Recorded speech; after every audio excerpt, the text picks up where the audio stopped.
Hello and welcome to the first part of my squad leading guide. Before we get going, I'd like to mention that the first video in this series is targeting people who have never led a squad before. If you already have some experience with the role and are looking to improve, you can review the table of contents here and consider skipping to the next video in the series. The playlist will be linked in the description. I will also post updates as changes to the game are made and this video becomes outdated. If you're considering squad leading, make sure you have quite a few hours under your belt already. It's easy to underestimate the importance and the difficulty of the role.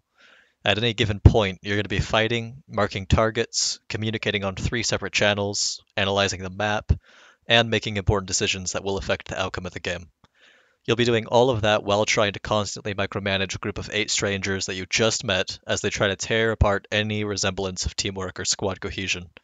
You'll find yourself shocked at the extent that many people will completely disregard everything you say until they're directly confronted about it. Even if you consider yourself to be a patient person, you're going to be doing a lot of kicking.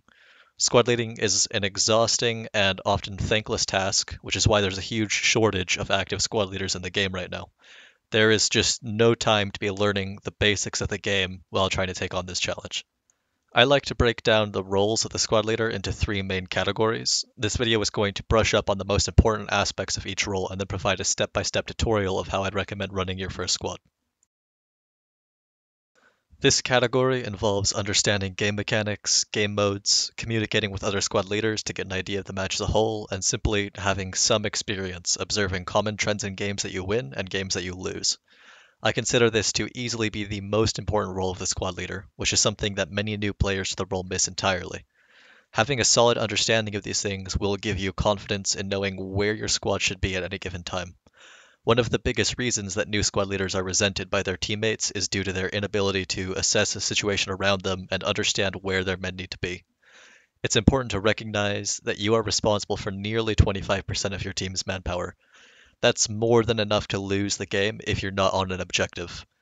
As a squad leader, squads should feel more like a multiplayer real-time strategy game with first-person shooter elements. If the bulk of your concentration is on the firefight in front of you, there's a very good chance that you're missing something going on around you. You have 8 perfectly competent fighters in your squad, so focus on using the tools that are only available to you, and focus on the role that you play within the context of your squad and your team. You need to be constantly aware of the bigger picture because nobody else will be. Because it's the most common game mode, this guide is going to be focusing heavily on Advanced and Secure, or AAS, as well as its variants. All information here is relevant to V12.2. If any significant changes have been made, they will be listed in the description below. In Advanced and Secure, both teams start with a set number of tickets. The goal is to drain the enemy's tickets to 0. This is primarily done by capturing objectives in a certain order and holding the objectives you've already captured. Most objectives will start off neutral, appearing as white flags, and will give your team 30 tickets when they're first captured. This means that right off game start, you're going to be gaining tickets before you start losing any. These neutral flags can be captured by one man as long as the enemy hasn't captured the flag after it. This is true even if the flag is contested by enemies. Please note that this only applies to flags that are neutral at game start, not flags that have once belonged to a team but have since been neutralized. In order to capture a flag belonging to the enemy, you need at least 3 friendly soldiers in cap range, and you need to outnumber enemy forces. Capturing flags that belong to the enemy will grant your team 30 tickets and will also cost the enemy team 30 tickets. Think of a flag capture as a 60-ticket victory and a flag loss as a 60-ticket defeat. In the current version of Squad, there is no ticket bleed on the middle flags. Controlling a majority of the flags will not cause the enemy to steadily lose tickets. The Mercy Bleed still applies, where capturing all of the enemy's flags will induce a very strong 50 ticket per minute bleed, but that does not apply to simply owning a majority of flags. Vehicles also have a set ticket values, which can be researched on the Squad wiki or viewed in the key of the map on a live match. Every soldier's life is also worth 1 ticket, and that ticket is lost when the soldier gives up or is instantly killed, not when he is incapacitated and waiting for a revive. If you manage to neutralize an enemy team's flag, but they neutralize yours before you're able to take it, you're stuck at what's called a double neutral. Neither team can capture their opponent's flag until theirs is recaptured. Double neutrals are a fairly common occurrence, and they can look intimidating at first, but they really aren't that complicated. Think of it as though each team swapped roles, and now you're defending their flag while attacking your own. In most situations, the squads that neutralized the enemy's flag will hold it and make sure the enemy doesn't take it back, while the squads that were pushed off of your team's flag will regroup and make another attack. This isn't always the case though, and sometimes squads will break off to assist the other flag if necessary. Invasion is another game mode that's very similar to AAS, with one team limited to attacking and one team limited to defending. The attacking team achieves victory if they capture all of the defending team's objectives, or in some rare cases, deplete the defender's tickets. The defenders start with significantly more tickets than the attackers and achieve victory when the attackers run out of tickets while attacking or the clock runs out. Now that you understand how the game modes work, it's time to figure out where you fit into all of it. It's really simple, and it's honestly just like any other game. You play the objective. At any given point, there is going to be an attack objective and a defense objective. They will be marked by a blue or red diamond. There must always be at least one squad defending the defense objective, and depending on the situation, oftentimes it's recommended to have more. Similarly, though less importantly, it's usually recommended that you have at least one squad pressuring the attack objective. I'll touch up more on the reasons for this in later, more advanced videos. For now, bear in mind that your team may decide to go for a defense-only strategy, and if everyone's agreed to it, you should follow them and listen to them. I'll go into more detail on this later. Deciding which objective to support will be a decision you find yourself faced with a lot. Usually it's as simple as taking a look at the map and communicating with fellow squad leaders. If you notice that your defense flag is under heavy contact, consider supporting it. If you see that the friendlies on the attack objective aren't making any progress, consider helping them. As long as you do one of these two things, you're going to be contributing towards your team's victory. Even if you're not all that successful, you'll still be doing a whole hell of a lot better than some new squad leaders. Please, for everyone's sanity, do not drive a transport or logistics truck directly into flags controlled by the enemy. Though I once assumed that this went without saying, I've seen too many examples of it to leave it out of this guide. One common and extremely frustrating mistake that a lot of new squad leaders make is playing off of the objective. They will sit on flags behind front lines and use their 9-man squad to construct a fob nowhere near an active objective. Other times, they'll construct reasonably useful FOBs not too far off of an objective, but then sit on them without moving off. Maybe they'll build emplacements and fire into active objectives or insist that they're defending the FOB from attackers. I don't have time in this beginner's guide to explain why both of these are absolutely terrible ideas, but what I can promise is that your team will resent you if you do this, and they will be very vocal about it. You're putting your team at a 9-man disadvantage and likely costing them the entire game. Do not fulfill this stereotype that we've all grown to hate. The map is an incredibly useful tool for knowing the fight around you. In a hardcore military shooter like Squad, the map is borderline overpowered. The amount of intel provided to you is staggering, almost arcadey, when compared to the realistic nature of every other aspect of the game. The ability to see every friendly soldier's exact location, orientation, kit, and status alone is powerful. Combine that with every suspected, confirmed, or predicted location of enemy infantry, fire support, FOBs, vehicles, etc., that your fellow squad leaders have marked, and the ability to see the cap status of every friendly flag at any given point. Oftentimes, significantly more information can be relayed from a quick glance at the map than from command, squad, or local comms. That being said, the command chat is also an important tool. It can be accessed with the G key to talk to all squad leaders, or by using the numpad to talk to individual squad leaders. The numpad should be used every time you have information that is only relevant to one fellow squad leader to avoid cluttering the already busy comms of squad leaders halfway across the map. Despite being widely regarded as the most important tool belonging to the SL, there is a reason command chat wasn't the first thing I went over when I introduced this topic. Fair warning, this is going to be one aspect of my guide that will differ strongly with other guides. I choose to obtain most of my information from reading the map. I will always portray my intentions to other squad leaders in the staging phase using the command chat, as well as when I'm making a shift to or from an objective, but I never ever count on that courtesy being reciprocated. Unless I have verbal confirmation of the intentions of another squad, I always utilize the map to make my best guess as to their intentions, and then assume the worst case scenario and adapt my plans accordingly. For example, if your team has just captured an objective, make sure you have verbal confirmation that somebody intends to stay and defend it before pushing off. If you can't get that, be a team player and defend the objective yourself. Don't just announce, okay, I'm leaving to the next flag, leave, and then be annoyed when everyone else leaves. In a perfect world, everyone would have communicated, everyone would have listened to you, they would have announced their intentions, and we would have eventually had a defending squad. But this is not the perfect world. This is squad, where 40 strangers face off against 40 strangers, and you will be constantly disappointed if you rely too much on others.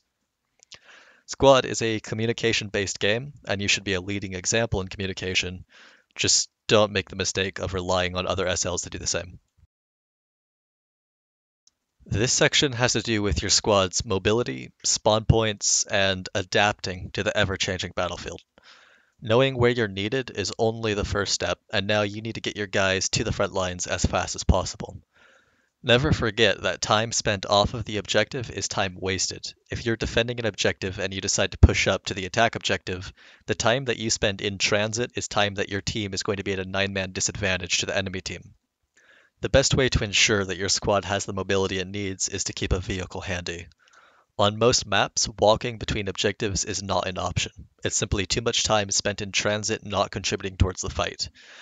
As I mentioned earlier on, the last section of this video will walk you through your first match, and I'll talk more in depth about the various types of vehicles at your disposal. For your first few games, however, I'd strongly recommend sticking with a transport or logi truck. Bear in mind that you should never take a logi truck unless you intend to build or contribute towards an FOB. Please note that it's not necessarily considered discourteous to take another squad's unarmored vehicle without asking. I personally ask before taking, and you should do the same, but not everyone does, and the community might be having a laugh at you if you are angry and calling someone out for taking a truck that you parked in an FOB. If you're trying to keep a truck handy for rapid redeployment, keep it away from team-wide spawn points so you don't get into awkward situations like that. If you're sitting on a defense objective and your team manages to capture the attack objective, the flag you're at is now irrelevant, and you need to leave immediately. The first step is to disengage if you're in combat. If you know me, you may have heard me say that if there was one skill I would teach to every new player, it would be how to effectively disengage. I'll rant about this in greater depth in the next part of the series, but for now, just understand that every moment you spend fighting at an irrelevant point is not just time wasted, but also a waste of potential. If a flag has been captured, then either the enemy team or our team is in a vulnerable state, and you need to act on that quickly to ensure victory or to ward off defeat. Your squad members will not understand this. They will fight this. When you're yelling, telling them to get into the truck ASAP, they will ignore your orders. They will stubbornly sit and continue to engage contacts with absolutely no sense of urgency for relocation. Inexperienced squad leaders will do the exact same thing, and that will seriously hinder your team's effectiveness. Earlier, I talked about how your job as a squad leader is awareness, and the job of your squad mates is much more straightforward, combat. And this can be a double-edged sword in situations like these. When you pressure your squad to leave, they will give excuses as to why they can't. There are contacts, I'm pinned down, it isn't safe, stuff like that. The most effective way that I've found to deal with situations like these is to convince them that death is preferable to remaining stagnant. Never stop talking, never stop calling their names. Mention that every enemy left behind is an enemy out of position, not playing the objective. Tell them that killing them is honestly hurting our team by likely providing them the ability to respawn somewhere relevant. Leaving an enemy squad on an outdated objective rather than wiping them is often favorable. They'll be sitting around until they can get a ride or begin the long march, putting them out of action for a significant portion of time. Remind your squad members that even if they stand up to leave and get shot in the back, the same theory applies. A dead friendly soldier out of position is more valuable than a living friendly soldier out of position. Now he has the ability to either spawn at the next objective if a HAB has already been constructed, or spawn at a rally point you'll place at your new destination. Death isn't always a bad thing in squad. As funny as it may sound, sometimes you have to look at it as trading one ticket for the ability to teleport. This is just one example of many of how squad differs from real combat, and a lot of people who rely too much on real doctrine and real tactics will fail in squad because of it. If you find yourself in a situation where you have no means of transportation and you're stuck far from the objective, hopefully you'll start to feel a little bit of panic. You'll be self-conscious, awkward, and you'll be trying to piece together something quickly. Your squad mates will be looking to you for answers. Your fellow squad leaders will be wondering why the hell you're not there helping them. Do not ignore that feeling. Don't make excuses for yourself. Every moment that you spend away from the objective should have you feeling anxious. This will shape you into a better squad leader and keep you thinking several steps ahead in the future to avoid situations like these. In later, more advanced guides, I'll talk about the importance and give tips regarding planning transportation several steps ahead. For the moment, just remember, in a majority of situations like these, giving up, grabbing a truck at main, driving to the old objective, picking up your squad, and then driving to where you're needed next is favorable to walking. Even if it takes the same amount of time, you'll have that truck going forward. You'll also have the ability to change your mind and hit a different objective even further out if the battlefield has changed by then, which it likely will. If this isn't an option due to a lack of appropriate vehicles at main, consider a mass suicide and respawn at a relevant objective. If there are no HABs on relevant objectives, well, you're either walking or waiting on a vehicle to spawn at main. Now that we've covered the mobility side of this topic, it's time to move on to spawning. Once you've arrived at your objective, your job is not over. As the squad leader, it is also your responsibility to keep your men in the fight. To start with, we'll discuss rally points. If you're unaware of what a rally point is, you should probably be spending more time as a grunt before trying out the squad leader role. Placing a rally requires having one squad member within 8 meters. This is done with the radial T menu. If there are enemies within 50 meters of your location, the rally point will not be placed and you'll be put on a 150-second cooldown before you can attempt to place another. Rally points will be destroyed if an enemy walks within 10 meters of one.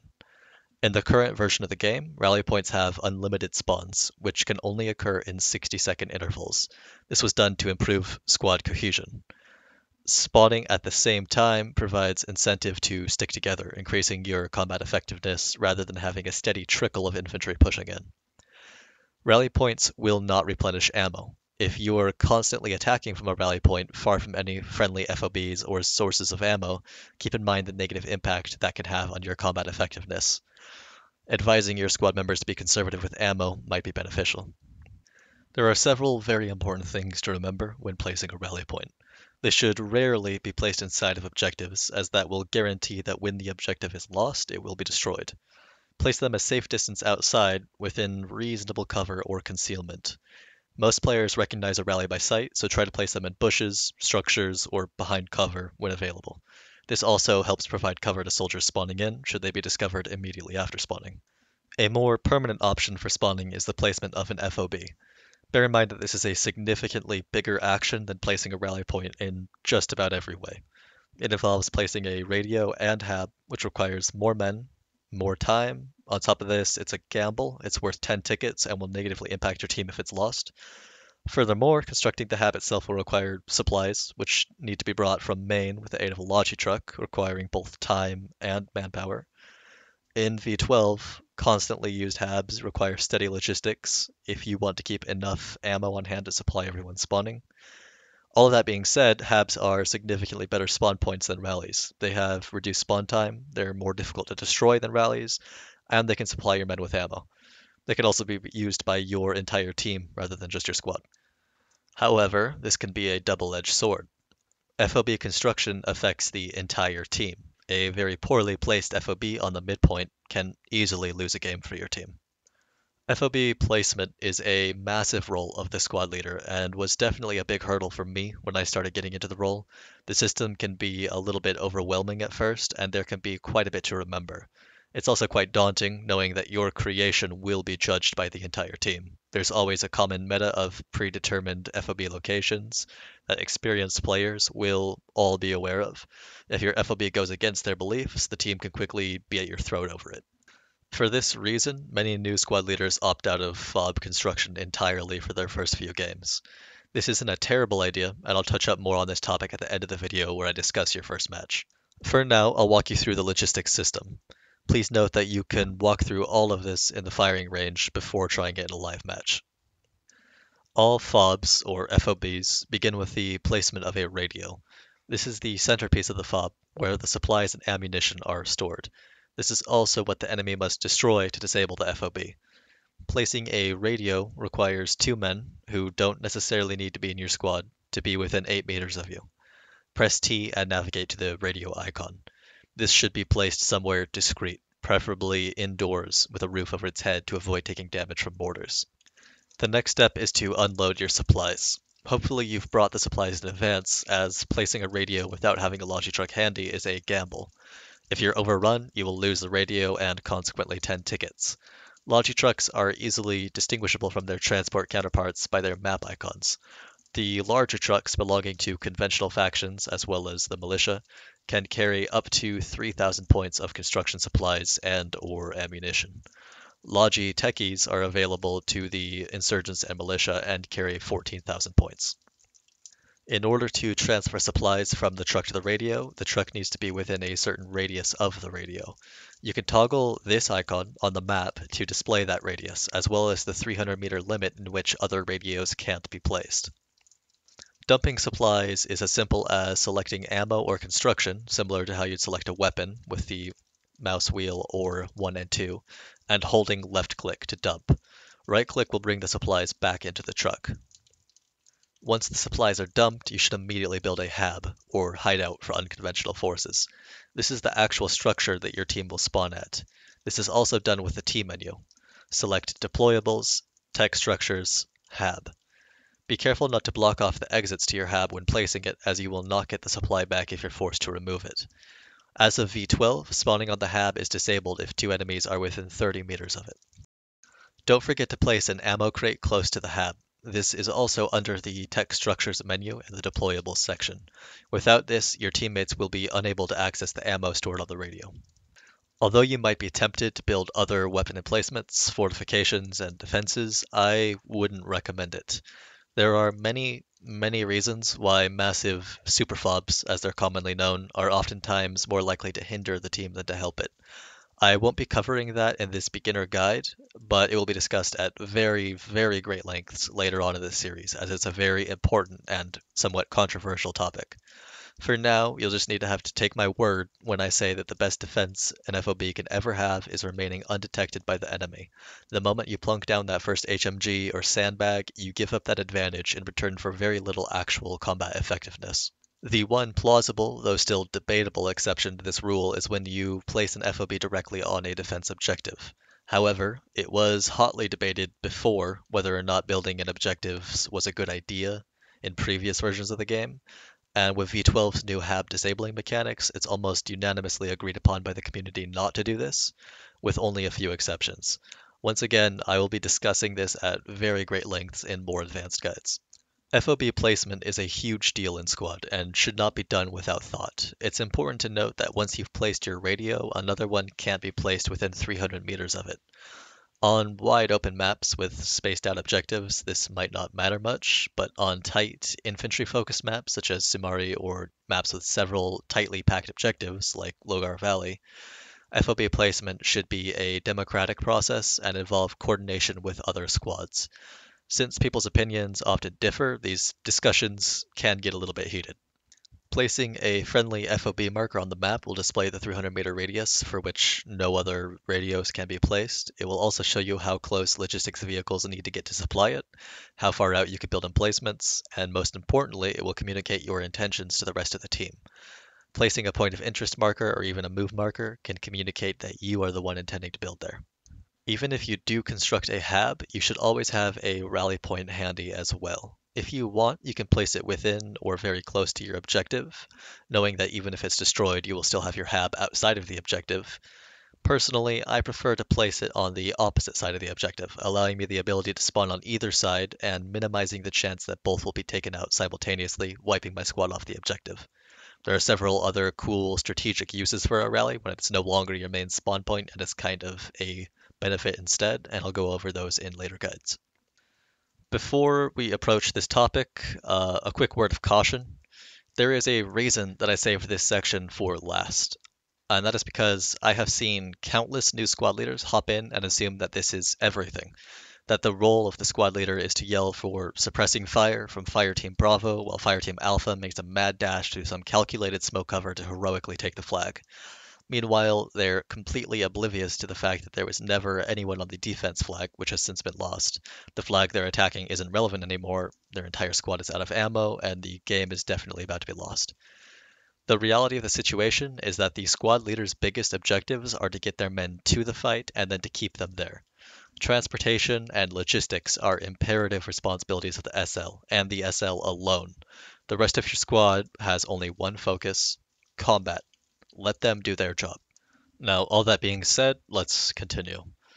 This section involves making sure that your soldiers have the right kits, they're fighting effectively, they're approaching from the correct angle, and they are receiving constant intel about the threats around them. To start, simply make sure that they're keeping to the correct kits and not wandering off. As you gain more experience and are less overwhelmed with the constant frenzy of the command channel, you can focus more on formations, fire teams, or whatever else might interest you. My later guides will have a heavier focus on these topics because these topics require more experience with squad leading. If you see that somebody doesn't have a kit that you want them to have, tell them to switch. Call them by name. If there are problems, don't hesitate to kick. They aren't worth your time if they're going to be difficult. Your job is hard enough already, and you don't have time to argue. I usually issue one warning. There's a reason why squad leading is oftentimes considered to be a public service by people who are familiar with the game. Don't let the selfish people who don't want to contribute to the team make your life a living hell. The second thing you have strong command over is how tightly your men are following in your footsteps. Later on in the game, when there's been intermittent contact, people will tend to scatter naturally, but for the most part, if you see XX, Lone Wolf, Quickscopes, XX rocking his marksman kit 400 meters away from the bulk of your squad, tell him to get his ass back over to you and kick him if he doesn't comply. Squad cohesion is incredibly important when it comes to removing caps in your favor or destroying enemy FOBs. Part of my concern about releasing this guide is that I'm going to be viewed as a bit of an asshole because of my kick-heavy tendencies and recommendations, but I can promise you, once you start getting into this, you will completely understand. Try not to judge me too harshly quite yet. As for the kit loadouts, LAT is quite weak in the current version of the game, so anytime I'm facing a conventional force, I like to have two. When fighting Insurgents, I only keep LAT if I know they have a scout car on that layer. I believe, but don't quote me on this, that the only layer that the Insurgents currently get scout cars on is Albaz-Ra.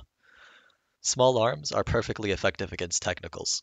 When fighting Militia, who normally get some light to medium armor, I keep 1 to 2 LAT. 2 on layers that I know they have MTLBs or BTRs, actual full-sized APCs, and just 1 on layers where their heaviest armor is a scout car. The other fire support roles I leave to the preference of my squad. You are completely free to change this and request specific fire support roles if you have something specific in mind that you're hoping to accomplish. Despite medics not being as essential as they used to be, having 1 is still mandatory, and I request 2.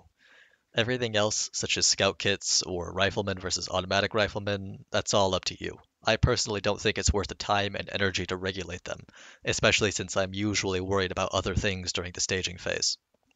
Your kit itself can lend itself to increasing squad effectiveness. Besides generally getting the best weapons and attachments each faction has to offer, you're also getting more smoke grenades than just about any other kit. These can be used to give your guys the incentive they need to push up if they're busy turtling up just outside of cap range on an attack. Your binoculars can also be used to guide in fire from machine guns without optics, or simply to see targets that others might have missed. Another massive advantage you have that can increase your squad's effectiveness in a fight is your ability to place markers. This can be done by right-clicking on the map or using the radial T menu while observing a target. This can be used as a makeshift rangefinder, as the range to various orders is displayed on your compass. It can also be used to portray more than just enemy positions. Crude front lines can be drawn. I often use lines of enemy attack markers to predict where spawns are located. Points of interest can be used to show other squads your intentions without cluttering command chat, though they won't last long on the map. Giving fire team leads to your AT can drastically help them by allowing them to use markers as well, which can in turn be used as rangefinders on the fly. As I've mentioned, micromanaging infantry isn't something you should be stressing about during your first few runs as a squad leader. This topic will receive much more attention in later guides. What I will say is that oftentimes the best techniques for increasing your infantry's effectiveness have absolutely nothing to do with real-world tactics, formations, or ideologies. Most of it has to do with psychology, map awareness, and specific game mechanics belonging to squad that don't reflect real-world combat whatsoever. More on all of this later. So in this section, I'm going to walk you through your very first match and what I think you should do from start to finish.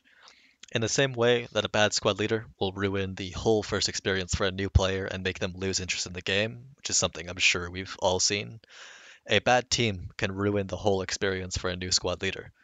Bad squad members can also make your life difficult, but kicking them is well within your power and well within your rights. The rest of the team you are stuck with. For this reason, I would strongly recommend waiting for the ideal match before giving it a shot. First of all, don't start a squad in an ongoing match. These squads will never reach peak performance, they won't attract the best squad members, and they will give you a negative first impression of squad leading. Instead, wait for a new match to begin. I also wouldn't recommend trying to squad lead for the first time on a team that's being steamrolled, or outside of peak hours for the server you're playing when there will be a lot of foreign players and a major language barrier. Bide your time until you find yourself a reasonably competent team with a fighting chance. I am not an advocate for switching to the winning team. I believe in toughing it out with what you have and trying to turn the tide of battle. That being said, if there's one time I'd forgive it, it would be for someone looking to become a new squad leader for the benefit of the game as a whole and trying to stack the odds in their favor for the first experience. Start your squad quickly after match start. The longer you wait, the less likely you are to have a full strength squad and the less time you'll have for briefing. Briefing is incredibly important, and there is never enough time as an SL to communicate as much as you need, so the sooner you get your squad filled up, the better. You have the option of using the default squad name, Alpha, Bravo, Charlie, or you can make a custom one. I'd recommend making a custom name, as the default ones can give the impression that the squad was created as an afterthought or wasn't created by somebody experienced. Simple ideas could be INF or infantry or Mike Inf or teamwork. All of these are simple, common squad names that have their roots in Project Reality that usually suggest reasonably competent squad leaders. If for any reason you're claiming any heavy assets, include that in your squad name. I would strongly discourage you from doing that immediately, though. I will be releasing several in-depth guides to vehicles, and we'll discuss them in more advanced SL guides later. I wouldn't recommend mentioning that you're new in your squad name, as that will generally ward off experienced players that could have helped you achieve your goals as an SL, and it might encourage other new players to join, which will make your life more difficult. First impressions are extremely important. As your squad fills up in the first few seconds after creating it, everyone joining you wants to hear one reassuring thing, and that's your voice. They're all apprehensive that they might have joined a dud of a squad with no communicating leader and no battle plan, so I normally open up by saying, "Hey, welcome to the squad," or anything trivial like that as it's filling up. And then once it's full, I request my kits and tell everyone to hold their spawn. There are some phrases you'll repeat so many times as a squad leader that you'll never be able to get them out of your head, such as, "Hey everyone, welcome to the squad. I need 2 medics and as much AT as possible. Please hold spawns for now." It's very important to mention that immediately, that they need to hold spawns. Often, one or two people will spawn regardless. That's fine in most scenarios. Ignore it until you know what vehicles you'll be taking. If my squad is being noisy, I'll follow it up with, "Please hold comms, I'm talking to the other squads." Once you have this routine going and this script in your head, it will be good for you and it'll be good for the people joining your squad because it will show them that to some extent you know what you're doing. You'll have an authoritative beginning speech that suggests you've done this before. An optional step is to perform a mic check. This involves saying everyone's name individually and asking if they have a microphone, kind of like a roll call. It's a common occurrence in Project Reality, and it's been falling out of fashion in Squad since, say, V9, but I'm a strong advocate for it. If you don't have a microphone, Squad is not the game for you. If you're planning on kicking micless players, a common courtesy is to include Mike somewhere in your squad name. That being said, if they're playing a game like Squad without a microphone, there's no doubt they're used to getting the boot.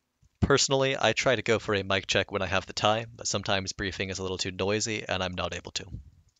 The next part can be tricky because it's dependent on the actions of the other squad leaders. If you've completed the first steps quickly and effectively, you now have the remainder of your staging phase to communicate with the other squads, form a plan, grab your method of transportation, and get going. That's assuming that the other squad leaders have also handled their squads effectively and have cleared comms themselves. Oftentimes they haven't, and for this reason, the staging period isn't always as smooth as a new player might imagine that it is. Fortunately, or perhaps unfortunately, depending on your point of view, with the introduction of V10, Advanced and Secure became a whole lot simpler. In V9, I used to like to have one squad each dedicated to rushing, counter rushing, backcapping, and establishing some kind of presence on the mid cap, but currently AAS is nowhere near as complex. In most scenarios, one squad will be dedicated to backcapping and every other squad will rush the middle flag. I would recommend being the squad to volunteer to backcap for your first few matches for a few reasons. First of all, it's good practice for communication, coordination, and commanding some level of authority within your squad. It'll allow you to familiarize yourself with giving orders, multitasking, and discipline should somebody decide not to obey your orders, all without adding the complication of combat, at least not for the first couple of minutes. The second reason is that you won't have to compete with other squad leaders during staging. Nobody really wants to back up, so you will be able to say definitively and with some authority in command chat, I will be taking care of the backcaps, everybody else push up to the midpoint. This may even help your team win, as it doesn't leave much room for negotiation, and with V10 changing advanced and secure mechanics, the win often goes to the team that stacks the most players in the middle as quickly as possible. The third reason is that you're doing a service for the rest of the guys. You're not as experienced as them, so you're taking the easiest and arguably most boring task while you let them handle the more pressing early game stuff. You can join them shortly, but you're taking the backseat for now. Once you've communicated with other SLs to the best of your ability, it's time to grab your method of transportation. It's absolutely imperative that you remember that each vehicle has a ticket value that will be lost if it's destroyed. Most new squad leaders are flustered and overwhelmed in the staging period. It's not uncommon for me to see new squad leaders let all of their men spawn in and just pick whatever vehicles they want as an afterthought because they haven't thought through that process yet. They'll just say, yeah, just grab the Jeep thing and one of those trucks, I guess, and follow me. Don't do that. You should always be looking ahead at your objectives and choosing the most effective vehicle for your purposes, while also considering the rest of your team. For now, leave all of the heavy assets behind. Although they look shiny and fun, they have ticket penalties if you lose them, totaling more than a squad wipe. Even after over 1,000 hours squad leading, myself, I almost never take anything more expensive than a transport or logi truck, unless I'm running a squad dedicated to that vehicle, such as an IFE squad or mechanized infantry. When you're playing as insurgents or militia, it can be tempting to grab 2, 3, or even 4 different techies. Don't forget that every vehicle you're grabbing is a vehicle that will no longer be sitting at main waiting for a squad leader used to set panic rallies if FOBs start getting overrun. Take as few as possible. Since you're likely going through the backcaps, a transport truck should do the job just fine. Drive past every neutral flag, in order, and call someone out to drop at each one. Make sure you pick people with expendable kits to drop off, as you don't want to leave your medics or anti-tank behind. If people give you trouble, don't take their shit. Sometimes players have to sacrifice a little for the sake of the team. Don't forget that you need to call them by name or you will not get replies. If you leave it open-ended and you say, hey, is there anyone who will volunteer to drop off at the first objective? You're just wasting time. Democracy is nice, but it's incredibly inefficient. Don't forget that rushing still exists, even though it's not as effective as it used to be in previous versions of the game. Some flags will occasionally require more than one man to back-up in case they are rushed by an enemy squad. If this happens, be sure to really drill into everyone's head that they do not need to be fighting, just hiding. As I said earlier in this guide, one man can back-up a flag even if it's contested by half of the enemy team, if he's sneaky enough and a little bit lucky. If you're worried about this due to the layout of the map, drop off a couple of extras. Maybe place a rally point just in case other people need to spawn there later. If it's a flag that the enemy can beat you to, drop the rally on the outskirts and send in a reasonable force to capture it. If they take contact after you've left, drive back and support from a new angle. If you're wiped off the flag, quickly, emphasis on quickly, inform your team so that they are aware of the holdup and work to resolve it. You don't want them to be making decisions on the front line under the assumption that our backcaps are going smoothly, only to have it revealed to them that you were wiped off of it and you never told them. That will frustrate the hell out of them. This is an interesting mentality I've seen with some new players who start backcapping that should definitely be avoided. Do not wait around to capture a flag before moving on to the next one. Drop off the appropriate number of men, which should normally just be one, at each flag, and then continue onward as quickly as possible. It kinda baffles me when I see people drive a 9-man infantry squad to the first objective, everyone dismounts, and then they wait to capture it.